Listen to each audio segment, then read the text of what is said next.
बिस्मिल्लाहिर्रहमानिर्रहीम। अस्सलाम वालेकुम to class. Welcome to the online class of English. मैं उम्मीद करती हूँ कि आप अपने घरों में बिल्कुल खैरियत से होंगे और अपना और अपने घर वालों का और बहुत से लोगों का ख्याल भी रख रहे होंगे। टू क्लास बेटा जी देखिए, आज हमने अपना लेसन नंबर 7 स्टार्ट करना है, that is our village.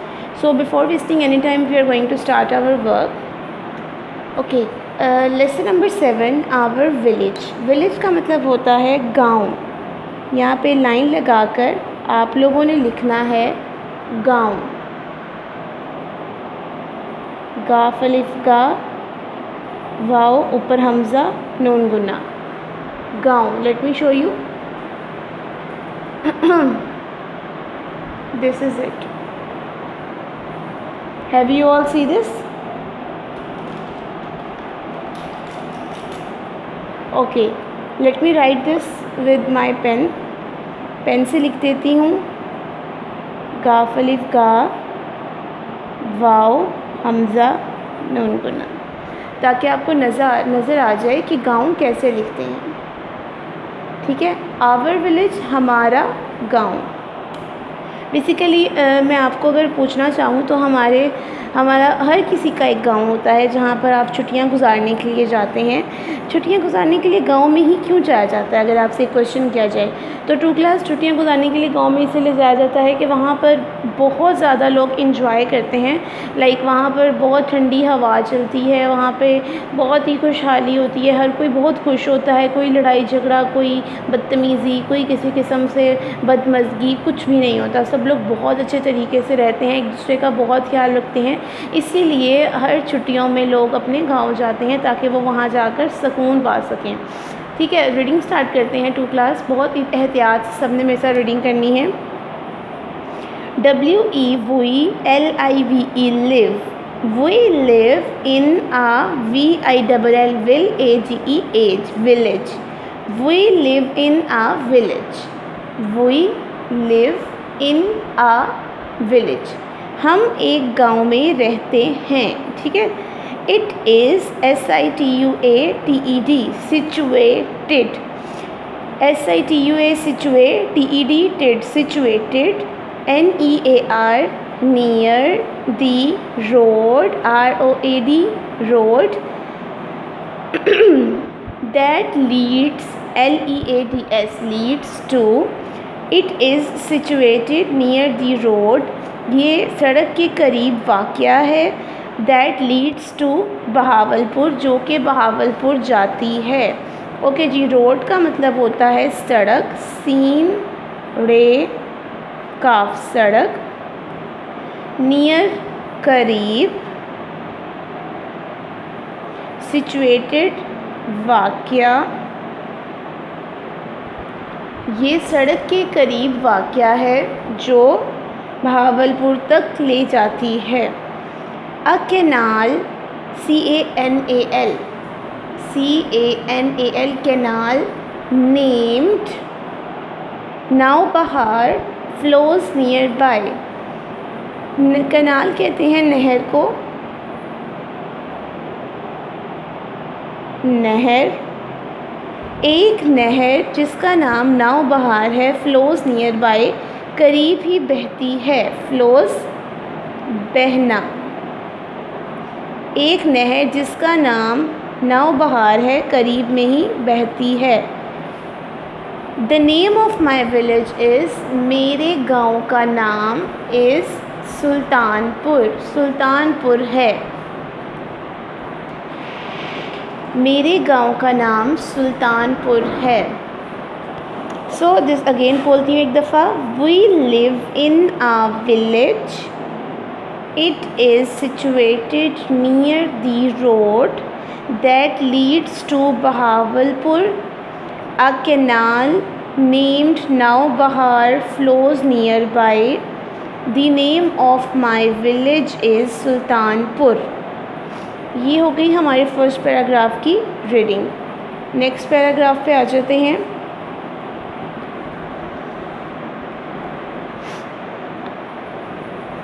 Okay, our village, OUR, our village has many, MANY, many. अगर वाई को हम हटा दें तो अगर वाई ना बोलें तो क्या बनता है? MAN, man. Our village has many mud houses and some small huts, HUTS, huts. हमारे गांव में बहुत से मिट्टी के घर हैं और छोटी कुछ छोटी झोंपड़ियां हैं। हट्स कहते हैं झोंपड़ियों को।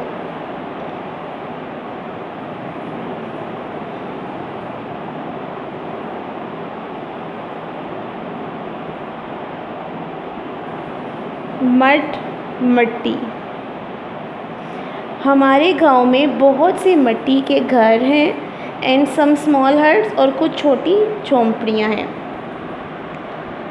Things, THINGS, things of daily use are sold here. रोज़मर्रा की इस्तेमाल की चीज़ें यहाँ बेची जाती हैं। सोल्ड, बेचना। There is a vast, VAST, vast and beautiful mosque in our village. हमारे गांव में एक बहुत ही कुशादा और खूबसूरत मस्जिद है। वास्ट का मतलब होता है कुशादा,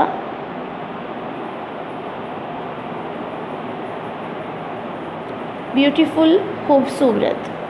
हमारे गांव में या यहाँ पर बहुत ही कुशादा और एक खूबसूरत मस्जिद है। There is a dera, DERA, dera. डेरा कहते हैं ऐसी जगह को जहाँ पे सब लोग बैठते हैं। There is a dera near the mosque where the farmers gather in the evening. यहाँ पर एक डेरा भी है मस्जिद के करीब, जहाँ, वेयर का मतलब होता है जहाँ, दी फार्मर्स, किसान, गैदर, इकट्ठे होते हैं, इन द इवनिंग, शाम में, जहाँ पर शाम में किसान इकट्ठे होते हैं, and chat with each other, और एक दूसरे से बातचीत करते हैं। चैट का मतलब होता है बातचीत।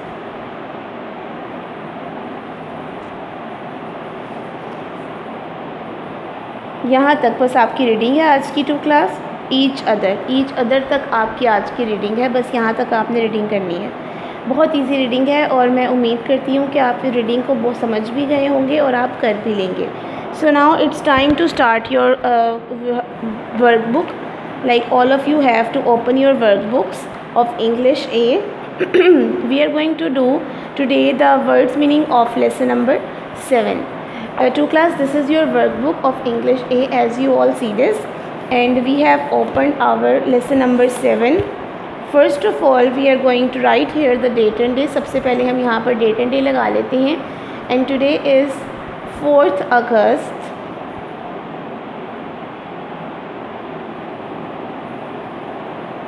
4th AUG, 2020, और डे है आज हमारा Tuesday, TUESDAY, Tuesday.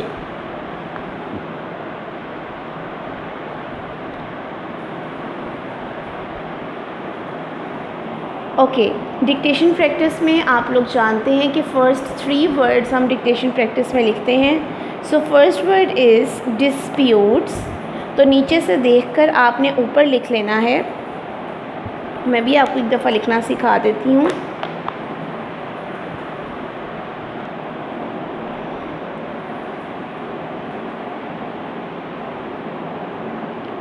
DISPUTES, disputes. ये बाकी 2 वर्ड्स भी आपने ऐसे ही लिख लेने हैं, डिस्प्यूट्स, यहाँ पर नीचे। Next is shady, SHADY, shady. Next word near by, NEARBY,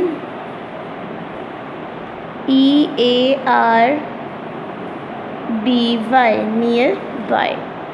ठीक है जी, इस तरीके से आपने तीनों वर्ड्स लिख लेने हैं और इनके नीचे नीचे भी ये लिखते चले जाने हैं। ओके, अब इनके मीनिंग स्टार्ट करते हैं। First is disputes, DISPUTES। Disputes का बेसिक मतलब होता है झगड़े।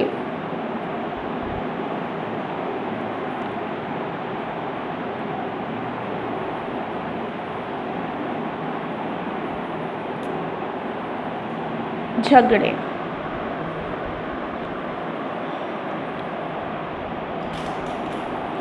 जीम है गा, रे बड़िए रे, झगड़े। शेडी, शेडी का मतलब होता है सायादार।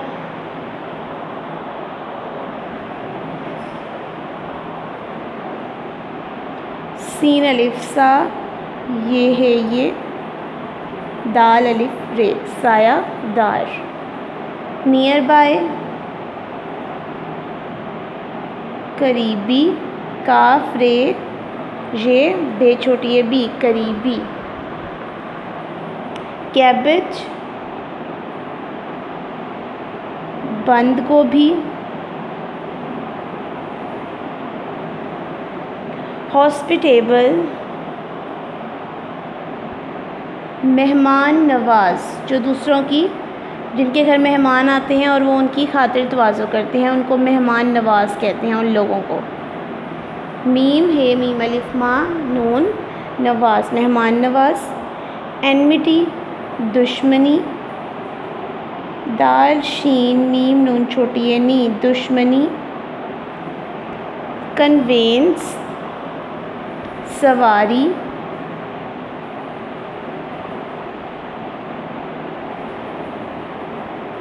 फील्ड्स, खेत।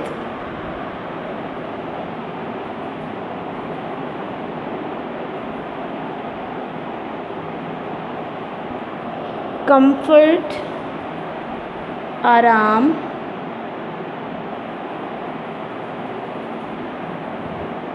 प्लेयर, खुशी। खेवाओं को शीन छोटी है शी, खुशी। अगेन एक दफ़ा पढ़ लेते हैं। डिस्प्यूट्स, झगड़े। शेडी, सायादार। नियर बाय, करीबी। कैबेज, बंद गोभी। हॉस्पिटेबल, मेहमान नवाज। एनमिटी, दुश्मनी। कन्वेंस, सवारी। फील्ड्स, खेत। कंफर्ट, आराम। प्लेयर, खुशी। So to class, all of you have to just read it and learn it all. आपको ये सारे वर्ड्स मीनिंग याद कर लेने हैं और इसको होमवर्क वाले सेक्शन में लिख भी लेना है, पेज नंबर 19 पे। ठीक है, और जो मैंने आज आपको रीडिंग करवाई है वो आप कर लीजिएगा अच्छे तरीके से। चलें जी, नेक्स्ट लेक्चर में आपसे मुलाकात होगी। तब तक के लिए अपना बहुत ख्याल रखिएगा, मुझे दुआ में याद रखिएगा। अल्लाह हाफ़िज़।